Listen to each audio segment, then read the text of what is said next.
시청자 여러분 안녕하십니까? 크리스찬 헤럴드 TV 뉴스룸의 손동원입니다.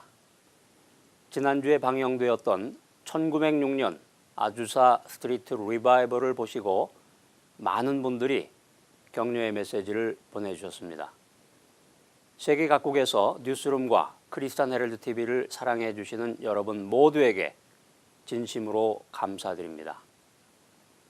오늘 뉴스룸 타이틀은 N4 세대와 성경적 결혼의 의미입니다.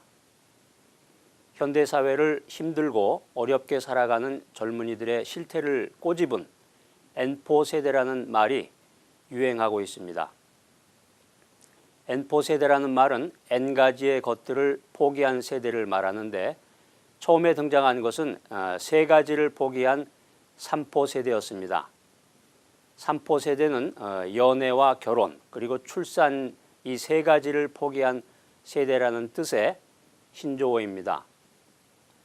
20, 30대의 젊은이들이 연애를 하지 않고 연애를 하더라도 결혼을 하지 않고 결혼을 하더라도 출산을 포기하는 이 사회적인 현상을 가리켜서 3포 세대라고 합니다. 여기에 취업과 내 집 마련까지 포기하는 경우를 5포 세대로 부르다가 2015년도에 들어서서는 인간관계와 희망마저 포기한 7포 세대가 등장했습니다. 최근에는 건강과 외모관리까지 포기한다고 해서 9포 세대가 되었는데 마지막으로 꿈도 희망도 없는 삶을 비관하며 모든 것을 포기한다고 해서 전포 세대 현상이 되었습니다. 거리의 나무들에서 파릇파릇 새싹이 돋아나는 봄철이 되면 미국뿐만이 아니라 전 세계에서 젊은 남녀들이 결혼하는 모습을 쉽게 볼 수 있습니다. 미국에서는 결혼을 할 때 신부가 갖춰야 할 복장이나 착용해야 할 것들에 대해서 오래된 전통이 있습니다. Something old, something new, something borrowed, something blue.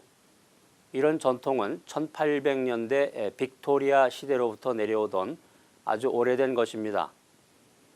대부분의 미국 신부들은 이 전통에 따라서 결혼 예복을 갖추어 입는데 물론 상징적이긴 하지만 something old라는 것은 신부 가족과의 연계성을 상징하는 것입니다. 신부가 가족들로부터 대대로 내려오던 보석을 착용한다거나 아니면 어머니나 할머니의 웨딩드레스를 입는 것을 말합니다. Something New는 신부가 새롭게 시작하는 새 인생의 행운과 성공을 상징하는 것으로 새 웨딩드레스는 물론이고 새로운 보석이라든가 또 신발을 새 것으로 착용하는 것입니다. Something Borrowed는 신부가 결혼 생활을 하는 도중에 도움이 필요할 때는 언제든지 친구나 가족이 신부를 도와줄 것이라는 의미를 가진 것인데 예를 든다면 레이스가 달린 손수건이라든가 또 가장 친한 친구의 결혼 베일 같은 것들을 들 수가 있겠습니다. 마지막으로 Something Blue는 정숙함과 충실함을 상징하는 푸른색을 가진 물건으로 리본이나 보석을 착용할 수 있습니다. 어느 기분 좋은 여름날의 이야기입니다. 결혼한 지 얼마 되지 않은 부부가 저녁 식사 후에 공원으로 산책을 나갔습니다. 둘이서 멋진 시간을 보내고 있는데 멀리서 어떤 소리가 들려왔습니다. 꽥꽥. 아내가 말합니다. 저 소리 들어봐. 닭이 틀림없어. 남편이 말합니다. 아니야. 저건 거위야. 아내가 말했습니다. 아니야. 닭이 분명해. 남편이 약간 짜증 섞인 목소리로 말합니다. 그건 말도 안 돼. 닭은 꼬꼬대 꼬꼬하고 울지만 거위는 꽥꽥하고 울거든. 저건 거위라고. 또다시 소리가 들려왔습니다. 꽥꽥. 남편이 이렇게 말합니다. 거봐 거위잖아. 아내가 발로 땅을 구르면서 소리를 높였습니다. 아니야 저건 닭이라고. 내가 장담할 수 있어. 남편이 화가 나서 말했습니다. 여보, 잘 들어. 저건 거위라니까. 거위라고. 알아들었어? 아내가 대들었습니다. 그래도 저건 닭이야. 남편이 입에 담아서는 안 될 말을 하려는 바로 그 순간 또다시 꽥꽥 하는 소리가 들려왔습니다. 아내가 눈물을 글썽이며 이렇게 말합니다. 저봐, 닭이잖아. 그 순간 남편은 아내의 눈에 고인 눈물을 보았습니다. 그리고 마침내 자신이 왜 그녀와 결혼했는가를 생각했습니다. 그리고 긴장을 풀면서 부드럽게 말했습니다. 미안해 여보. 생각해보니 당신 말이 옳아. 저건 닭이야. 아내는 남편의 손을 쓰다듬으며 말했습니다. 고마워요 여보. 두 사람이 사랑을 나누며 산책을 계속하는 동안에 공원에서는 다시금 소리가 들려왔습니다. 꽥꽥. 남편이 깨달은 것은 이것입니다. 그것이 거위든 닭이든 무슨 상관인가? 그것보다 훨씬 더 중요한 것은 두 사람의 사랑의 하모니이며 기분 좋은 여름날 저녁을 함께 산책하며 즐기는 일이었습니다. 얼마나 많은 결혼이 하나도 중요하지 않은 문제들 때문에 금이 가고 닭이냐 거위냐 하는 문제 때문에 얼마나 많은 부부들이 이혼하고 있는가를 풍자한 이야기였습니다. 인생은 모험이라는 말이 있습니다. 왜냐하면 인간은 미래를 한 치 앞도 내다볼 수 없기 때문입니다. 그렇다면 이 결혼이야말로 모험 중에 모험이라고 할 수 있습니다. 이런 말이 있습니다. 바다로 갈 때는 한 번 기도하고 전쟁터에 나갈 때는 2번 기도해라. 그러나 결혼식장에 나갈 때는 3번 기도해라. 결혼이 바다의 항해와 포탄이 터지는 전쟁터보다 더 위험한 모험의 장이라는 것입니다. 그러나 하나님이 처음 만드신 이 결혼의 진정한 의미를 알게 된다면 결혼은 위험한 것이 아니라 가슴을 설레게 하는 하나님의 천국의 스타트 포인트가 될 것입니다. 결혼은 가정의 출발점입니다. 가정은 천국의 모형이요 하나님의 은혜와 복을 담는 그릇입니다. 결혼 제도를 처음 만드신 창조주 하나님께서는 우리들이 결혼의 바다를 항해할 정확한 나침반을 허락해 주셨습니다. 그것이 바로 하나님의 말씀인 바이블인 것입니다. 만일 우리가 성경을 통해서 결혼의 정확한 의미를 알고 모험을 시작한다면 결혼의 모험은 단순한 불안한 모험이라기보다는 가슴 설레이고 또 흥미진진한 모험이 될 수 있을 것입니다. 마태복음 19장 5절은 이렇게 시작하고 있습니다. 사람이 그 부모를 떠나서 아내에게 합하여 그 둘이 한 몸이 될지니라. 자, 첫 번째 성경적 결혼의 의미는 결혼은 떠나는 것입니다. 우리는 이것을 결혼의 사회적인 의미 또는 법적인 의미라고 말합니다. 마태복음 19장에서 부모를 떠나간다는 것은 부모를 버리거나 또 부모를 소홀히 여기라는 의미가 아닙니다. 이 말씀의 좀 더 깊은 의미는 결혼이라는 것은 하나의 새로운 가정을 만들기 위한 제도적인 독립의 사건이라는 것입니다.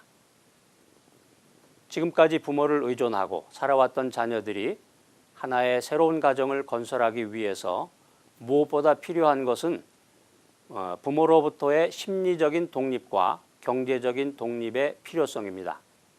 다시 말하면 우리는 결혼을 하면서 이렇게 선언해야 합니다.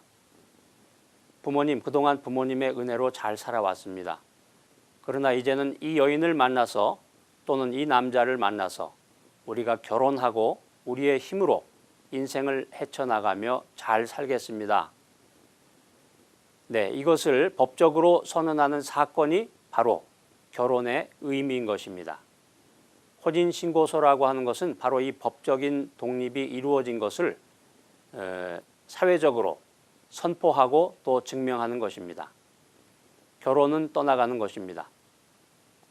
자, 이제 두 번째 성경적 결혼의 의미는 결혼은 연합하는 것입니다. 사람이 부모를 떠나 아내에게 합하여 이렇게 성경은 말하고 있습니다. 우리는 이것을 결혼의 심리적이고 관계적인 의미라고 말합니다. 두 장의 종이를 하나로 이렇게 연결시켜서 붙일 때 이 붙인다는 말에서 연합한다라는 그 단어가 유리한 것입니다. 붙어 있는 두 장의 종이를 다시 분리시키려고 하면 결코 떨어지지 않습니다. 두 장이 모두 찢어지고 맙니다. 이것은 매우 상징적인 의미가 있습니다. 결혼이란 무엇일까요? 일단 결혼해서 한 남자와 한 아내가 부부로 연합하게 되면 이 관계는 다시는 찢어질 수 없는 관계가 되는 것입니다. 또한 다시는 찢어져서도 안 되는 관계가 되는 것이고 그 사이에는 어떤 사람도 끼어 들어갈 수 없는 관계가 되는 것입니다. 하나됨, 이것이 바로 부부의 연합이요 결혼의 사건인 것입니다. 결혼이라는 것은 내가 부모로부터 떠난다라는 이 사실만 강조하는 것이 아니라 이제 또 다른 이성, 내 삶을 함께 나눌 배우자를 찾아서 그에게 소속하고 연합하는 것을 의미하기 때문에 이것을 심리적인 의미라고 말하는 것입니다. 결혼은 연합하는 것입니다. 자, 이제 세 번째 성경적 결혼의 의미는 한 걸음 더 나아가서 결혼은 한 몸이 되는 것입니다. 우리는 이것을 결혼의 역사적이고 실존적인 의미라고 말할 수 있습니다. 성경에 의하면 성을 허락한 창조주의 목적은 생육함과 번성함이라고 가르치고 있습니다. 결혼을 통해서 자녀를 낳고 자녀를 양육합니다. 우리가 기르는 자녀들이 우리 사회의 내일을 만드는 것입니다. 우리가 키워내는 자녀들이 우리의 미래의 역사를 만들어내는 것입니다. 그래서 자녀의 출산 행위와 자녀의 양육 행위는 개인적인 행위가 아니라 이것은 역사적인 의미를 지니는 사건이라는 것입니다. 결혼은 엄숙한 역사적 책임을 동반하는 사건입니다. 그래서 결혼에 임하는 사람들은 이 자녀를 통해서 내가 내일과 미래의 역사를 만든다. 내가 하나님 나라의 역사를 만든다. 이런 역사적인 소명감을 느낄 수 있어야 하는 것입니다. 부부 생활을 통해서 남편으로서 또는 아내로서 부부 사이에 진정한 사랑을 주고받게 됩니다. 사랑을 받고 또 사랑을 누리는 존재로서의 자기 확인을 위해서 주님은 결혼을 허락하신 것입니다.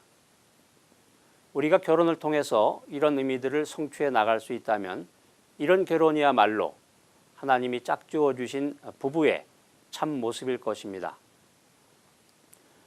그리고 우리가 이런 결혼의 의미를 분명히 깨닫고 그 의미를 만족시키기 위한 책임과 노력을 다할 수 있다면 이런 가정이야말로 지상의 작은 천국이라고 믿습니다.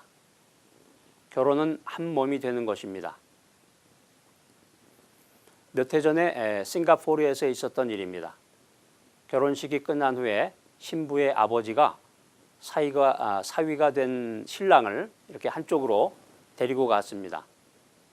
행복한 결혼 생활을 오랫동안 유지하는 비결을 알려주기 위해서입니다. 그는 젊은이에게 이렇게 말합니다.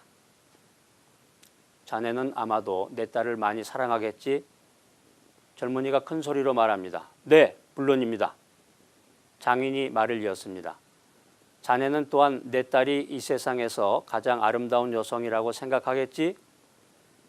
젊은이가 이번에도 큰 소리로 말합니다. 맞습니다. 따님은 모든 면에서 완벽합니다. 장인이 말합니다. 그러니까 내 딸과 결혼을 했겠지. 하지만 몇 년이 지나면 자네는 내 딸 아이에게서 결점들을 발견하기 시작할 거야. 그 아이의 결점들이 눈에 보이기 시작하면 이 사실을 꼭 기억해 주기 바라네. 만일 애초에 그런 결점들이 없었다면 내 딸 아이는 자네보다 훨씬 더 나은 남자와 결혼을 했을 거야. 장인어른의 결혼에 대한 아주 의미심장한 말입니다. 우리는 우리의 배우자가 가진 결점들에 대해서 감사해야 합니다. 만일 애초부터 그런 결점들이 없었다면 우리의 배우자는 우리보다 훨씬 더 나은 누군가와 결혼을 할 수 있었을 테니까 말입니다. 역사적으로 지혜의 왕으로 불렸던 솔로몬은 엔포 시대의 방황하는 젊은이들에게 이렇게 결혼의 참된 의미를 어드바이스합니다. 아내를 얻은 자는 복을 얻고 여호와께 은총을 받은 자니라. 이상 크리스턴 헤럴드 TV 뉴스룸에서 손동원이었습니다.